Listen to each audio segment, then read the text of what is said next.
heading out with my friend Caitlin, and we're going to do some really cool stuff today, including, let's see, we're going to get candy, because we need to get sugar-free candy, and we need to go see the greatest movie of all time, Avengers Infinity War. It has already broken records. It is already something like $250 million in the first weekend. I forget what the numbers are, but they're still coming in, and they still aren't over, so this is going to be a record-breaking movie. I hear big shakeups, lots of changes. I did my predictions for Infinity War, and then let me see, then I'm going to go, we're going to eat at Assembly Row once again, possibly at my friend's restaurant. Maybe we'll find someplace new, because, I don't know, there's lots of places to eat around there. We'll probably have a few beers. Can't get too tanked, because we both got to work tomorrow. And we're going to go shopping at Trader Joe's. So, huge day of stuff to do on my one day off that I have this week. So, the important thing is seeing Infinity War. Because this, I think, is going to be the movie everyone's going to be talking about all next week, so I can, at least participate in the conversations and not stick my fingers in my ears and go, la, la, la, la, no spoilers, please. I'm going to have all the spoilers. All right. Till next time.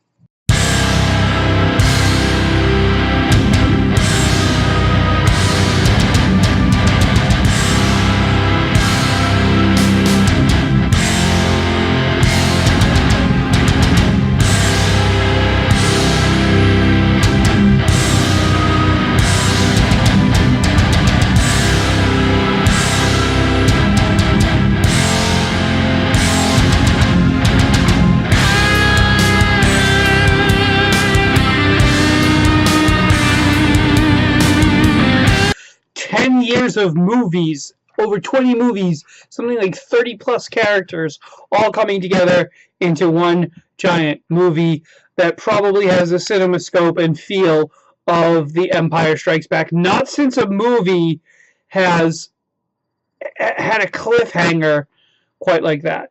So we'll get a little bit into my review.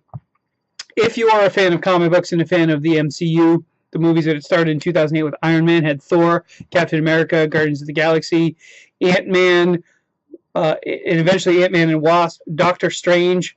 All of those movies just came into their own in this one. Actually, Ant-Man was surprisingly not in this film. Giving that away in case anyone was looking for him. But we also had Spider-Man, as well as some of the lesser highlighted Avengers, like, for example, Vision has a big part in this movie, as well as Scarlet Witch, and no Quicksilver, gone, obviously. So we even had a little bit of appearance by Winter Soldier and Black Panther. In Wakanda, which in my opinion was one of the characters from Black Panther, as well as many of the other characters who were in Black Panther, obviously make an appearance in this film. So many characters, so much goes on, and nearly all the Guardians of the Galaxy, whether you like Star-Lord or Rocket or Groot, whichever one is your favorite, they seem to all be there, all making appearances and all being an important part of the story. So how to put this together? I personally think that as far as pop culture, science fiction, fantasy, comic book stories, action movies, this might top everything ever made in terms of its scope, in terms of its storytelling, and in terms of the way it leaves the audience feeling. Because without giving away a lot of spoilers, a lot of not-so-good things happen. Some good things happen, but not a lot of good things happen. In the end, it's clear they're leaving things open to another movie. And that would have been pretty obvious to anyone who didn't even see the film. So they've pretty much set things up for something to happen in the future. And for those of you that have not seen the film, I suggest you stop listening to it, and I'm going to go into predictive mode very soon. So I highly recommend you go out and see this and see all the Marvel MCU movies, because most of them are pretty darn good. And check out Infinity War while you still can. Now we're going to go into predictives. This is what I think of the film. If you don't want spoilers, stop watching the video. So at this point, we watch the movie, and Thanos has the gauntlet. He gets all the stones. He gets 6 stones. He's able to control reality, and he does something pretty awful, which is kill off half the population of the universe. We watch this happen at the end of the movie. Now, most people see this as some kind of major defeat. I'm looking at the story as it was told in the film and trying to see things from a different perspective. For those of you that have seen it, these are my predictions for the next movie. So what we see happen is Doctor Strange says, I've gone into the future and I've seen 14 million different endings to the story. 14 million. How many of them are with us succeeding? Only one. So it's funny, so that Doctor Strange says there's only one story in which we win. I think it's meant for us to say, well, the odds are against us. It's not likely we're going to win. But I see things a little bit differently. I think what's going to happen, and this will be really interesting, is that for those of you who have seen the film, again, big spoilers here, so turn it off if you don't want spoilers, but when he gives the gem, he literally takes the gem and says, here you go, to Thanos, the villain of the movie. He gives him the gem. He later says to Tony Stark, this is the only way. So he's seen all these possible futures, and he realizes that the only way that they can win, the only way that they will succeed, is if he gives the gem to Thanos. There's some storyline in the future where after everything has ended and everything's done, the good guys win. But it's only in this story that Doctor Strange had seen in the future.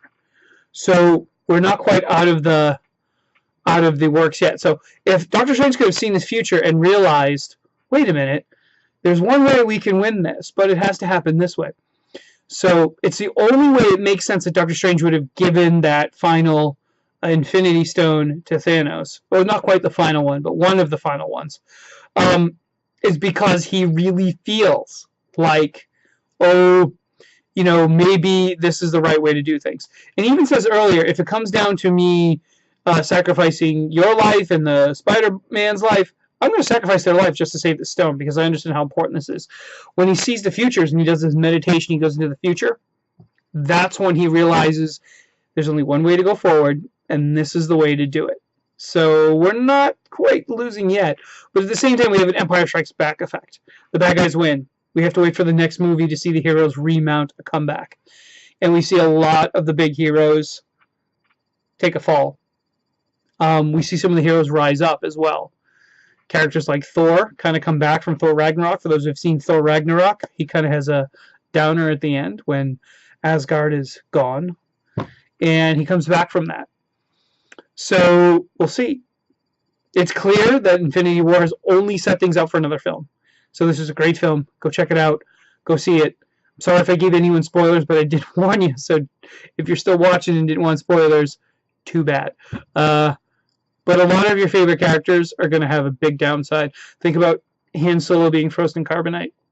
Think about the sequel that's coming up. Maybe the ultimate overcoming in the next sequel. Now, at the same time, I want to give so much props to Josh Brolin for the portrayal of Thanos in this film. It's funny because he's going to be the villain in Deadpool. Weird, because at one point in time they were separate universes. Now they might be the same universe. It'll be interesting how these things go with the two films. They might actually merge. We might have an X-Men continuity moving into the Marvel Cinematic Universe. Who knows? Maybe they're going to save the day in the next Infinity War. We'll see. So, but kudos, because I think Thanos is possibly one of the most well-developed, well-done villains in modern history. He really has strong motivations. He seems very human. He's motivated by a strange sense of altruism, strangely, and we understand why he's doing this horrible, terrible thing. He's doing something awful, but we kind of get why he's doing it. He's got a much more human side to him than most villains have. So he's a complex guy. This is a really interesting thing that we're seeing. All came out of comic books and the stories that those things have brought up. So I'm very proud to be a Marvel fan, having been a Marvel fan since I was a kid. And this has just been a wonder to watch, and it's been really fun. So go check out Infinity War. Watch all the other Marvel MCU movies, especially Guardians of the Galaxy, if you haven't seen those, because those are really important. But again, Iron Man, Thor, Doctor Strange, definitely have to see Doctor Strange. This is not going to have as much of an impact. And definitely see Thor Ragnarok. Those are important. And the Age of Ultron really fits into this. And so does Captain America Civil War. So if you haven't seen at least those movies, this isn't going to really have the impact that you want it to. But great film. Check it out. Had a wonderful time. A++. Blown away. Can't wait for the next one. 20 plus superheroes, all fighting one villain. And man, non-stop action. There wasn't a slow or dull moment in the whole film. This is going to break records. It's going to be a cultural touchstone of our generation. Don't miss it. All right, that's it for now. Like and subscribe. I will see you down the road.